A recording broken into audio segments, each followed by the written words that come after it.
Welcome to part 2 of my series, No One Asked But Everyone Wants to Know. Thank you so much to every single person that supported, watched, or commented, or even liked. That was very tough to make. I fasted before that, and I was like, God, if this is a breakthrough, let people be moved. Let this minister to someone. Let this be where I'm helping another girl just like me. In no way, shape, or form was I trying to bash or inappropriately speak about my family. The outcome of it shown so clearly of what God can do. There's so many girls that testified, and if you were one of those girls that testified or related, you are not in this alone. You have me and so many other girls fighting with you. There were so many of you guys that poured into me. What the Lord showed me through that whole situation was when you act out of obedience, there are people waiting for you on the other side. If I gave God a no instead of a yes to posting that video, I wouldn't have even known that there was other girls that needed that testimony, that needed that simple reminder that they are not alone at all. It also gave me an opportunity to go to the Lord and pray and to spiritually fight with these girls. It also freed my husband, and it also freed so many others. I just want to say thank you. God is so good. But welcome to part 2, and today's topic is going to be about our dogs. Me and Brett are known to have these two beautiful poodles. One was Brewster, the other one was Valley. And we had so many other dogs. Like, we had 5 dogs at one point. We love them all so much. When we entered the season of being pregnant, we were not able to just have all 5 dogs anymore. It was so hard. We had them for the majority of pregnancy season, but after that, we just had to rehome them and give them to families that really, really would take care of them, and we found the best families for them. By the way, I'm going to try to get ready. I feel like I get so sidetracked with, talking to y'all that I always forget to get ready at the same time. I never grew up with animals. Brett did. So having dogs was a game changer. They were just the cutest little companion. When we got married, we loved them so much. When we got pregnant, it was really, really hard to just have them. It was impossible because we were always so busy. But we could still keep in contact with them because the families are beautiful, Christian, loving, older families. They're all older, and they're just the sweetest people for our babies. But besides that, I'm going to tell y'all a little story about what happened to me and Brett, because it went all over our small town. This happened, I think it happened over the summer. Yeah. Brett, did that happen over the summer? I think so. Yeah, it happened over the summer. It was so hot. I remember we took Brewster and Valley, which is our poodles. We had a golden doodle and then a little a little small, what is it called? Toy poodle. Toy poodle. So we had a toy poodle and a miniature poodle, and we took them to get groomed. They looked so good after. We were taking pictures like we usually do, and just we were loving on them and everything like that. And then we actually were in the process of moving from our first home to our second home. We stopped by TJ Maxx on the way home to get these little towels that we wanted. I think I'd seen them previously, a day before or something, so I knew exactly what I wanted. Went into the store real quick.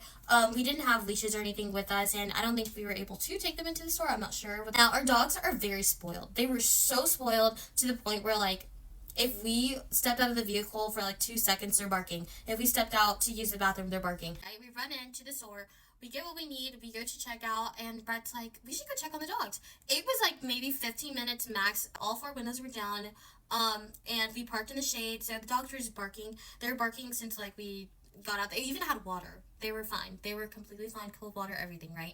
We run into TJ Maxx, and then we get into the checkout line, and Brett's like, oh my gosh, we need to go check on the dogs. Do you think they're okay? I'm like, Brett, they're okay. Everything's fine. We check out, get what we need, we run to the car, and by the time we get to the car, we're running to the car because we see all these cops. I said, Brett, they're at our car right now. We run to our car, and we see a cop and animal control and this lady and her daughter or another lady or whatever holding their phone like this, blah, blah, blah, blah. We're just what? This can't even happen. This, in the midst of so much stuff that were going on with us, we're this can't be happening. Absolutely not. So we're just hi, is everything okay? And they're like, yes, is this your vehicle? And we're like, yeah. And they're like, we were just about to bam these windows and get these dogs out. And we're like, wait, what's going on?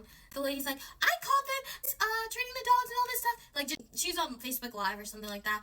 I had my goddaughter with me at the time, so I really didn't want her in the picture or in the video or anything like that, so I'm covering her. And I'm talking to the police officer the whole time, and I'm just so what's going on? Because the lady's just yelling, and she's like, you guys are dog abusers, and blah, blah, blah, blah, blah, and Brett's getting upset. It was too much. And the officer was just saying that, we're not going to get in trouble or anything, but if the dogs were in there for 30 minutes or more, we would have definitely got in trouble, probably a ticket or something like that. They asked for our driver's license and all that jazz. They said that if anything was done, they would just like contact us. Never did. The police officer was just like trying to calm down the other lady because the lady was like saying all this crazy stuff. Hey guys, I was pregnant at the time, and they're like, they're gonna abuse the baby just like how they abuse the dog. And we're just like, lady. So then she starts getting closer to us. Like, this feels like an actual witch, like, coming towards us. And we're just like, okay, calm down. Brett's like trying to keep it calm, cool, collected. And then she comes closer to us, and she's putting the camera in front of my face and Brett's face and my little god sister's face. I got so upset. That's when I was like, okay, lady, like, you need to back up. Then the police was like, you guys are good, you guys can go home, because there was absolutely nothing that we did wrong, but she just made a big deal about nothing. So we get in the car, and we're going home, and we just start getting these notifications from Facebook, from Instagram, these comments, and just saying, like, people would comment dog emojis, or they'd be like, girl, like, are you okay? Like, why are you guys dog abusers and all this stuff? Turns out that this lady went and posted that video to a Facebook page. It's now deleted, by the way, because it was just false information. But she was just like, I think that the title was like, it was like family influencers abusing dogs or something like that. And it was like a video of us or whatever, and it had my little god sister in it, and we were furious because she was in it. It was false accusation. It wasn't like a legit situation at all. We called the sheriff office and kind of just express everything, and if they threatened us, then we can like press charges and everything. However, they encouraged us to contact the page and let them know that it was false and that we didn't get citation or anything like that. So that's exactly what we did, and it was deleted, it was removed, it was fine.